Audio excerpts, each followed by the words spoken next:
नमस्कार, आपका बहुत स्वागत कर रहा हूं विस्तार न्यूज पर। आपके साथ मैं हूं भारत सूरज। आज बात किस पे? 29 और 0 बात इसी पर करेंगे, क्योंकि सियासत में आजकल 99 की संख्या ने लोगों को बहुत नाचने के लिए उत्सुक कर दिया है। तो हमने सोचा, जब एक राष्ट्रीय पार्टी 99 के आंकड़े के साथ इतनी खुश नजर आ रही है, तो मध्य प्रदेश जैसे राज्य में जिस राजनीतिक पार्टी का एक समय में इतना दमखम हुआ करता था कि अर्जुन सिंह जैसे नेता ने मध्य प्रदेश की राजनीति को और सियासत को संजोया है, तो अगर उस राज्य में एक सियासी पार्टी की संख्या 0 पर पहुंच जाती है और 29 की 29 सीटें सिर्फ एक पार्टी के पास चले जाती है, बीजेपी के पास चले जाती है, तो फिर क्यों ना आज कांग्रेस के अंदर भी जरा झांक कर उनकी रणनीतियों को टटोल कर जरूरत है इस चीज को पकड़ने की कि चूक कहां कांग्रेस से भी हुई इस बार मध्य प्रदेश में। जो तस्वीर ऐसी निकल कर आई कि एक तरफ 0 है तो दूसरी तरफ मध्य प्रदेश से 6 केंद्रीय मंत्री जो हैं मोदी 3.0 में शामिल हो रहे हैं।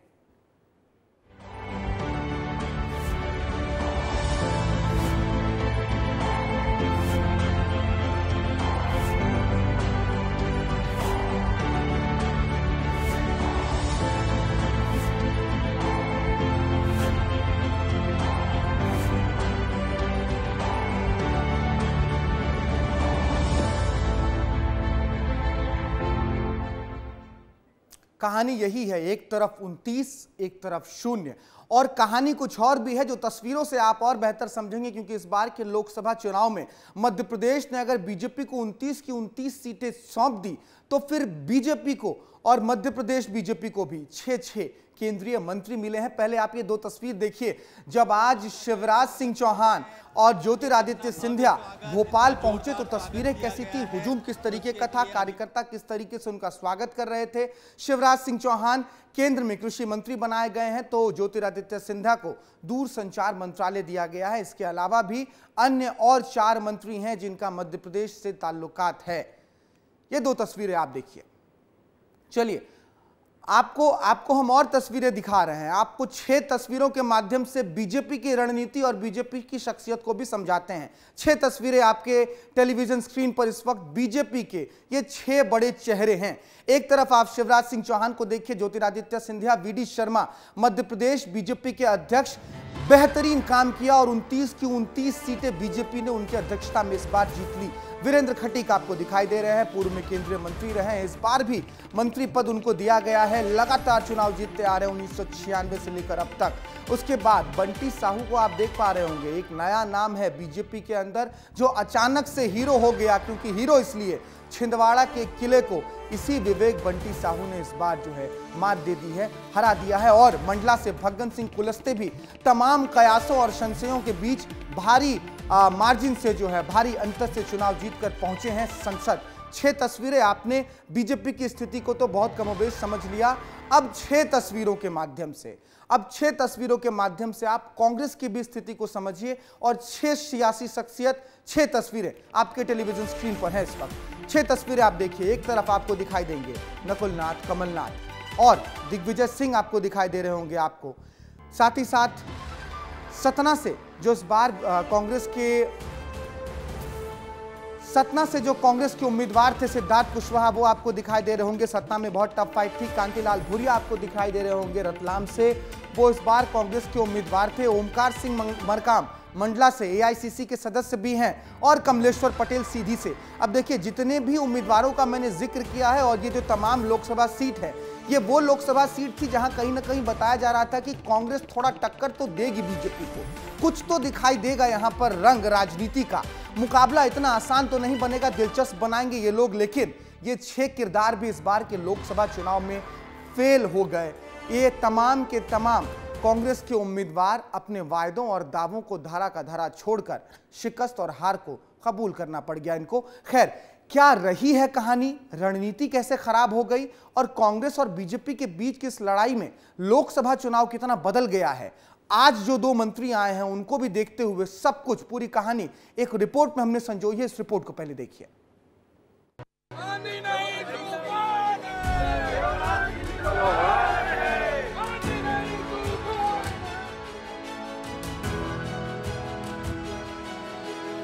सुना आपने, ये नारे हैं बीजेपी की जीत के, ये नारे वो हैं जो मध्य प्रदेश में बीजेपी के शक्ति का एक छोटा सा नमूना दर्शाते हैं। 29 सीटों वाले मध्य प्रदेश ने बीजेपी की झोली में इस बार 29 की 29 सीटें डाल दी और बीजेपी को ऐसा नायाब तोहफा दिया जिसका कोई मोल ही नहीं है।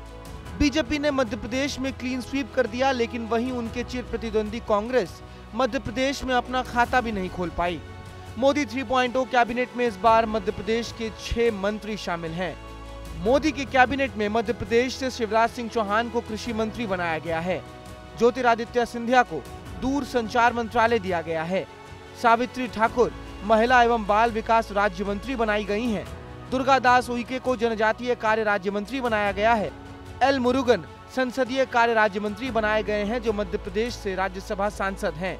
डॉक्टर वीरेंद्र कुमार खटीक को सामाजिक न्याय और अधिकारिता मंत्री बनाया गया है।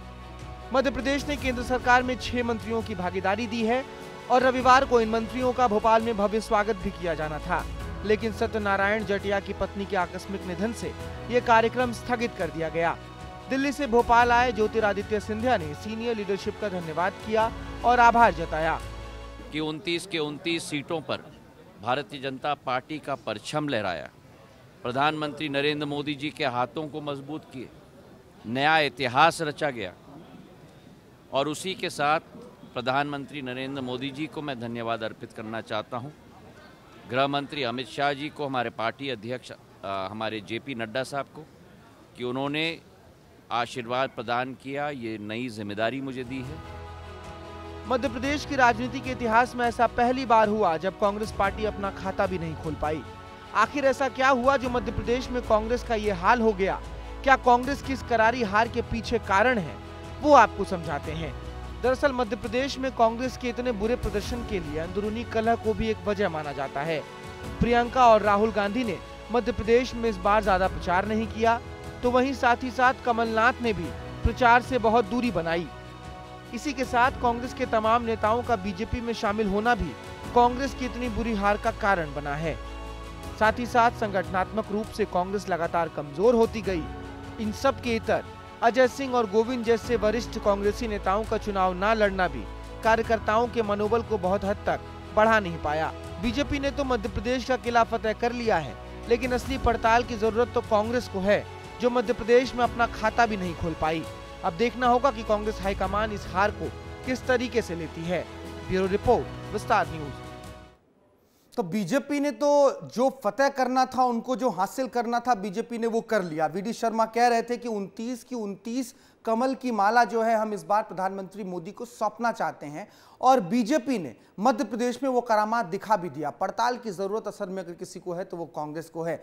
जीतू पटवारी साहब अलग पड़ताल कर रहे हैं, लेकिन हमने सोचा कि अपने दर्शकों के लिए हम भी एक पड़ताल करें और ये टटोलने की कोशिश करें कि किस तरीके से साल दर साल कांग्रेस की स्थिति मध्य प्रदेश में खराब होती गई और अभी इस स्थिति पर पहुंच गई है कि एक तरफ 29 है और दूसरी तरफ 0। ये 0 क्यों है और इस 0 से पहले दावे क्या हो रहे थे लोकसभा चुनाव में कांग्रेस के तमाम बड़े नेताओं के द्वारा? पहले उनको भी सुनना जरूरी है और उनके दावों पर ही आपको आगे का विश्लेषण दिखाएंगे। दावे सुनिए आप। हमारी 29 की 29 सीट मिले ये आशा है, पर क्या होगा, कैसे होगा, इसकी रणनीति बना के आपको 5 to 10% वोट शिफ्ट होता है, उससे ज्यादा मुझे समर्थन मिलने वाला है। हम जीत रहे हैं। मैं सोचता हूँ कि हमारी कम से कम 12 से 13 सीटें आनी चाहिए। कम से कम 12 से 13 सीटें आने वाली हैं। दावे तो ये भी थे, कि नहीं कुछ तो कम से कम 5-7 सीट तो जीतेंगे। आखिरी आते यही 5 से 7 सीट के आसपास कांग्रेस अपनी कहानी और दावों को सिमेट रही थी, लेकिन नतीजे क्या आए? 29-0 पर सिमट गई है आज मध्य प्रदेश में कांग्रेस। लेकिन आप देखिए, इसके बाद भी दिल्ली से सियासत भरा एक बयान आता है और राजनीति इसमें मतलब राजनीति जिस तरीके की देश की रही है उसमें कहीं ना कहीं विपक्ष हमेशा दावा तो करता है, वार पलटवार तो करते हैं, लेकिन दिल्ली से उड़ते उड़ते खबर आई थी, बयान आया था जिसमें खड़गे कह रहे थे, कांग्रेस के अध्यक्ष, कि ये जो एनडीए की सरकार है, ये अल्पमत की सरकार है, बहुत जल्दी ये सरकार गिर जाएगी। उसके बाद मध्य प्रदेश में दिग्विजय सिंह के भाई हैं लक्ष्मण सिंह, कांग्रेस के नेता हैं, उन्होंने अपनी ही पार्टी को नसीहत दे दी। नसीहत क्या दी है वो तो आपको बताएंगे, लेकिन पहले खड़गे का वो बयान सुन लीजिए आप। क्या है, हम तो देखो एनडीए गवर्नमेंट गलती से बनी हुई है मोदी जी को एक तो मैंडेट नहीं है और माइनॉरिटी गवर्नमेंट है। ये गवर्नमेंट कभी भी गिर सकती है। गलती से बनी हुई सरकार है ये कहना है कांग्रेस के अध्यक्ष मल्लिकार्जुन खड़गे साहब का। लेकिन मध्य प्रदेश में उनके ही नेता हैं लक्ष्मण सिंह, दिग्विजय सिंह के भाई हैं, उन्होंने ट्वीट के जरिए एक नसीहत दे दी अपनी ही पार्टी को। कहा कि सरकार गिराने के बजाय कांग्रेस को फिलहाल इस बात पर जोर देना चाहिए कि सरकार असल में बना सकती है अगर कांग्रेस तो कैसे बना सकती है, क्योंकि लक्ष्मण सिंह शुरू से ही अपने पार्टी की जो रणनीति रही है, पार्टी की कार्यकुशलता पर सवाल खड़ा करते रहे हैं। और इस बार मध्य प्रदेश में जो नतीजे आए हैं कांग्रेस के, वो कार्यकर्ताओं के लिए भी चौंकाने वाले हैं, हतप्रभ करने वाले हैं। साथ ही साथ लक्ष्मण सिंह जैसे जो नेता हैं, जो रिबल लीडर्स जिसको कहते हैं आप, उनको इनके लिए तो एक मौका है ही अपने पार्टी के नेतृत्व और जो सिंडिकेट कांग्रेस के अंदर चलता है उस पर सवाल खड़ा करने का। आगे बढ़ रहे हैं हम आपको इसी विश्लेषण में, अब आपको लिए चलते हैं थोड़े कालांतर की दिशा में, क्योंकि यह चुनाव अगर 2024 में हो रहा है तो इससे पहले के चुनावों में आंकड़ों के लिहाज से कांग्रेस ने कितना बेहतर किया है यह आपको समझना और समझाना बहुत जरूरी है। तो चलिए सबसे पहले आपको बताते हैं कि लोकसभा में पिछले 5 लोकसभा चुनावों की बात कर ले तो मध्य प्रदेश में क्या रही है सीटों का समीकरण। 2004 की अगर हम बात करें, 2004 के लोकसभा चुनाव में कांग्रेस के खाते में 4 सीटें थी कुल 29 में से। 2009 लोकसभा चुनाव होते हैं तो वहां कांग्रेस 12 सीटों को जीतने में कामयाब हो जाती है। लेकिन फिर 2014 आते आते कांग्रेस के परफॉर्मेंस में इतनी गिरावट होती है कि महज 2 सीट पर कांग्रेस सिमट जाती है। यही दिक्कत रहती है कांग्रेस के साथ, कभी अति उत्साह और कभी बहुत नीचे, एकदम स्विफ्टली नीचे चले जाते हैं। फिर आप बढ़िए 2014 के बाद 2019 में चुनाव होता है और सिर्फ 1 सीट जीत पाती है 2019 में, और 24 में वो 1 सीट भी बीजेपी जीत लेती है और कांग्रेस के हाथ से वो 1 सीट फिर से फिसल जाती है। छिंदवाड़ा में कमलनाथ अपना गढ़ भी बचा नहीं पाते हैं। ये तो है लोकसभा की कहानी। आप देखिए, आपको इसमें क्रमवार दिखाई दे रहा होगा कि किस तरीके से लगातार सिर्फ 2009 को छोड़ दे तो कांग्रेस की जो स्थिति है मध्य प्रदेश में वो कालांतर के साथ धीरे धीरे घटती ही रही है। 2009 में 12 सीटें जरूर आई लेकिन कांग्रेस इसको संभाल नहीं पाई। लोकसभा के बाद अब विधानसभा के आंकड़ों पर भी आप नजर डालिए, क्योंकि विधानसभा में भी कांग्रेस ने बहुत लंबे वक्त से वापसी नहीं की और जब एक बार वापस आए तो कांग्रेस उस सरकार को बचा नहीं सके। सबसे पहले विधानसभा के लिहाज से समझिए कि कुल 230 सीटें हैं विधानसभा की मध्य प्रदेश में, और 2003 के विधानसभा चुनाव की अगर आप बात कीजिएगा तो बीजेपी के खाते 2003 में आई थी 173 सीट और कांग्रेस के पास मात्र 38 सीट थी। उस वक्त 2003 में जब सबसे पहली बार मध्य प्रदेश में बीजेपी की सरकार बनी थी। 2008 में फिर विधानसभा के चुनाव हुए और 2008 के विधानसभा चुनाव में बीजेपी 173 से फिसलकर आई 143 पे, और कांग्रेस की अगर हम बात करें तो वो 38 से पहुंचकर उछलकर ऊपर जाकर पहुंच गई 71 पे। उसके बाद 2013 में विधानसभा चुनाव हुए और जो 143 का परफॉर्मेंस था बीजेपी का उसमें सुधार हुआ। 165 सीटें जो है वो बीजेपी जीत लेती है 2013 में, और कांग्रेस की वही स्थिति, क्योंकि पहले बेहतर किया था तो आराम करने लग गए, अति उत्साह में चले गए तो वो 58 सीटों पर पहुंच गए 2013 में। 2018 की अगर आप बात करें विधानसभा चुनाव मध्य प्रदेश की तो बीजेपी 114 पर थी और कांग्रेस के हिस्से 109 सीटें आई थी, और यही वो साल था जब 2018 में मध्य प्रदेश में कांग्रेस की सरकार बनी और कमलनाथ बने मुख्यमंत्री।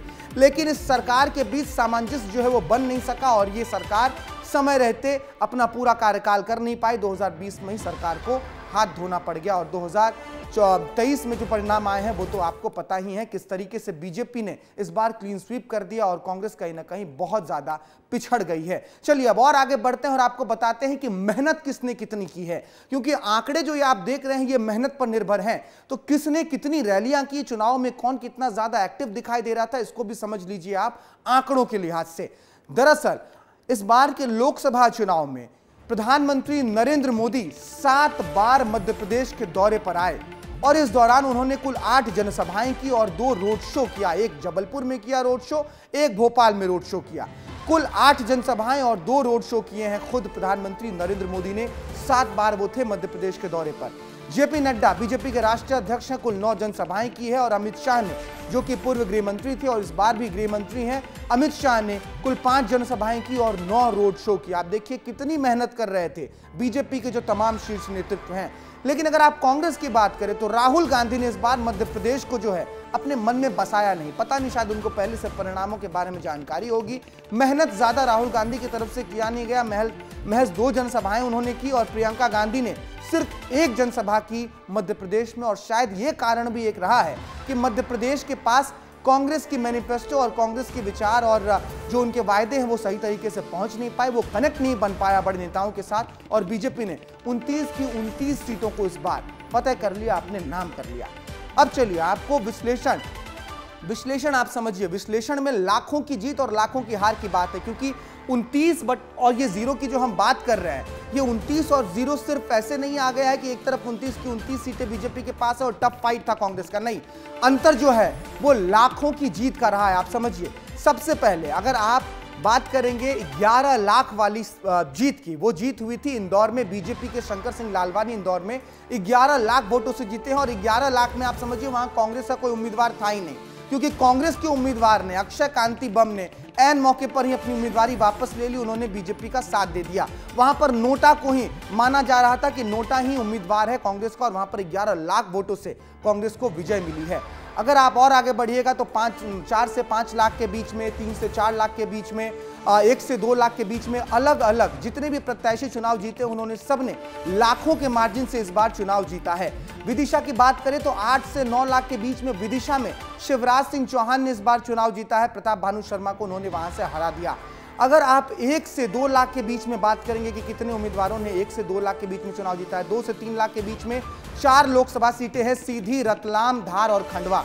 5 लाख की अगर आप बात करेंगे, 5 लाख से 6 लाख के बीच में कितने लोगों ने इस बार चुनाव जीता है मध्य प्रदेश में बीजेपी से, तो उस बार लगभग 4 से 5 लाख के बीच में 6 लोकसभा सीटें में थी और 5 से 6 के बीच में 3 लोकसभा सीटें हैं, भोपाल, गुना और मंदसौर। यहां पर जो है 5 से 6 लाख का बीच का अंतर रहा है।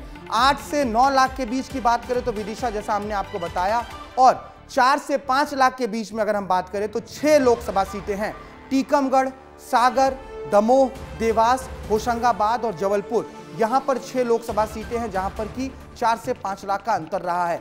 3 से 4 लाख के बीच का अंतर आप समझिए, 3 लोकसभा सीट है, बैतूल, उज्जैन और शहडोल। बैतूल के तो जो सांसद हैं उनको मोदी 3.0 में जगह भी मिली है। और 2 से 3 लाख के बीच का अंतर जो है वो 4 लोकसभा सीटों पर है, सीधी, रतलाम, धार और खंडवा। 1 से 2 लाख के बीच का जो अंतर है वो 5 लोकसभा सीटों पर आपको दिखाई देगा, बालाघाट, छिंदवाड़ा, खरगोन, मंडला, राजगढ़ और रीवा। अब देखिए, इसमें खास बात यह भी है कि राजगढ़ से इस बार दिग्विजय सिंह मैदान में थे, छिंदवाड़ा से नकुलनाथ मैदान में थे, मंडला से थे ओमकार सिंह मरकाम, लेकिन तमाम जगहों पर 1 से 2 लाख के बीच का अंतर रहा है। 2 ही हार है जो कांग्रेस की सबसे छोटी हार में शुमार है। एक मुरैना की सीट है जहां पर कांग्रेस 52,530 वोटों से हारी है। दूसरी सीट है सतना की जहां पर 84,994 वोटों से सतना में जो कांग्रेस के उम्मीदवार हैं सिद्धार्थ कुशवाहा, उनको शिकस्त मिली है। लेकिन इन 2 सीटों को छोड़ दे तो 27 की 27 सीट ऐसी है जहां बीजेपी की जीत लाखों की जीत है और कांग्रेस की हार लाखों की हार है। लाख वोट का अंतर छोटा अंतर नहीं होता, बहुत समीक्षा और बहुत पड़ताल की जरूरत है। चलिए आगे बढ़ते हैं विश्लेषण में और आपको बताते हैं कि जीतू पटवारी जो हैं जब कांग्रेस के अध्यक्ष बने तो जीतू पटवारी के कांग्रेस के अध्यक्ष बनने के बाद भी स्थितियां में बदलाव क्यों नहीं हुआ और कांग्रेस की स्थिति मध्य प्रदेश में ज्यों की त्यों क्यों रह गई, आप समझिए। चलिए हम आपको बता रहे हैं। कांग्रेस के शून्य होने के दरअसल 5 कारण जो हैं आप समझ सकते हैं। सबसे पहली बात है कांग्रेस की अंदरूनी कलह। हमने देखा शुरुआत में ही एक टसल आपको दिखाई देना यहां पर शुरू हो गया था विधानसभा चुनाव के समय में ही, कमलनाथ और दिग्विजय के बीच, और उसके बाद भी लगातार अंदरूनी गुटबाजी और कलह एक कारण बने। दूसरे नंबर की बात करें तो एंटी इनकम्बेंसी को भुनाने में बिल्कुल भी कांग्रेस जो है सफल नहीं रही, क्योंकि बहुत लंबे समय से मध्य प्रदेश में बीजेपी की सरकार है, केंद्र में भी है, लेकिन जैसा मैंने बताया मध्य प्रदेश में कई बार कांग्रेस अति उत्साह में रहती है, भुना नहीं पाई। तीसरी वजह कमलनाथ और दिग्विजय सिंह ने सिर्फ अपने गढ़ पर ही ध्यान दिया। कमलनाथ साहब तो नकुलनाथ के लिए ही प्रचार करते नजर आए छिंदवाड़ा में, कहीं वो जा भी नहीं रहते, लेकिन छिंदवाड़ा का गढ़ भी बचा नहीं पाए। दिग्विजय साहब का भी वही रहा, वो भी लगभग राजगढ़ में ही रहे, लेकिन राजगढ़ में भी हार लाखों की थी। वजह नंबर 4, राहुल और प्रियंका गांधी ने बिल्कुल भी मध्य प्रदेश में दिलचस्पी नहीं दिखाई। हमने आंकड़ों में आपको बताया, राहुल गांधी महज 2 बार आए, प्रियंका गांधी 1 बार आकर चले गई। मध्य प्रदेश ऐसा वो मान रहे थे कि उनको जनमत देगा नहीं, ज्यादा वो सीरियस ले नहीं रहते मध्य प्रदेश को। आगे बढ़िए, एक और वजह आपको बताते हैं, बीजेपी का आक्रामक प्रचार। बिल्कुल सही बात है। बीजेपी ने बहुत आक्रामक प्रचार किया, कांग्रेस जो है उस आक्रामक प्रचार में बहुत पीछे नजर आई, क्योंकि प्रधानमंत्री नरेंद्र मोदी से लेकर तमाम जो लोग थे कांग्रेस के, वो सभी लोग प्रचार में लगे हुए थे। खैर आगे बढ़ते हैं। अब आपको हम बताते हैं कि जीतू पटवारी जो नए नवेले अध्यक्ष कांग्रेस के बनकर आए हैं, उनका रिपोर्ट कार्ड क्या है। आए तो थे बहुत गरजते हुए कि हम आ रहे हैं तो कांग्रेस की परिपाटी को बदल देंगे, चुनाव में जीत दिलाएंगे, खूब कोर कमेटियां बन रही थी, लेकिन नतीजा क्या हुआ, रिपोर्ट कार्ड क्या है, रिपोर्ट कार्ड आप पहले देख लीजिए जीतू पटवारी साहब का। जीतू पटवारी साहब की अगर हम बात करें तो विधानसभा चुनाव के बाद उन्होंने अध्यक्ष का पद संभाला और पटवारी के अध्यक्ष रहते 3 लाख से ज्यादा लोगों ने बीजेपी को ज्वाइन कर लिया। जीतू पटवारी अध्यक्ष बनते हैं, आंतरिक कलह समझिए कहां पहुंचती है कि लाखों की संख्या में लोग बीजेपी में शामिल हो जाते हैं। 90% कांग्रेस नेता, पदाधिकारी, पूर्व सांसद, पूर्व विधायक, वर्तमान विधायक, इन सभी ने बीजेपी का दामन थाम लिया। 90% लोगों ने बीजेपी का दामन थामा पटवारी के बनने के बाद। और समझिए आप, जिला पंचायत अध्यक्ष, उपाध्यक्ष, पार्षद, लाखों कार्यकर्ता, जो आम कार्यकर्ता है, उन्होंने भी लाखों की संख्या में बीजेपी का दामन थामा है। बतौर संगठन के अध्यक्ष पटवारी कांग्रेस को संभालते हुए कहीं ना कहीं फेल नजर आ रहे हैं। खैर, तो ये कुल मिलाकर हम जो बात समझने की कोशिश कर रहे हैं, वो समझने की कोशिश कर रहे हैं कि जब जीतू पटवारी साहब अध्यक्ष बने, विधानसभा चुनाव में करारी हार मिली, उसके बाद तो क्या नतीजे रहे। और नतीजे यही समझ में आ रहे हैं कि सारे लोग कांग्रेस को छोड़कर भी गए और कांग्रेस को छोड़कर वोट बैंक भी चला गया, क्योंकि इस बार 2.5% वोट बैंक फिसला है। अब आपको हम जो है बताते हैं वरिष्ठ पत्रकार के हवाले से कि एक वरिष्ठ पत्रकार दिनेश निगम त्यागी साहब मध्य प्रदेश के, वो कांग्रेस की इस हार का किस तरीके से विश्लेषण कर रहे हैं। कांग्रेस की हार जो है उनके हिसाब से कांग्रेस के बड़े नेताओं का अपने क्षेत्र में सीमित रह जाना है, कहीं ना कहीं और भी कुछ पहलू हैं जो वो बता रहे हैं। पहले उनके बयान को सुनिए। कांग्रेस के मध्य प्रदेश में हारने के कई कारण हैं। एक तो ये है कि कांग्रेस के जो बड़े नेता थे, कमलनाथ, दिग्विजय सिंह, कमलनाथ अपने छिंदवाड़ा में उलझ के रह गए और दिग्विजय सिंह राजगढ़ में अपने क्षेत्र में उलझ के रह गए।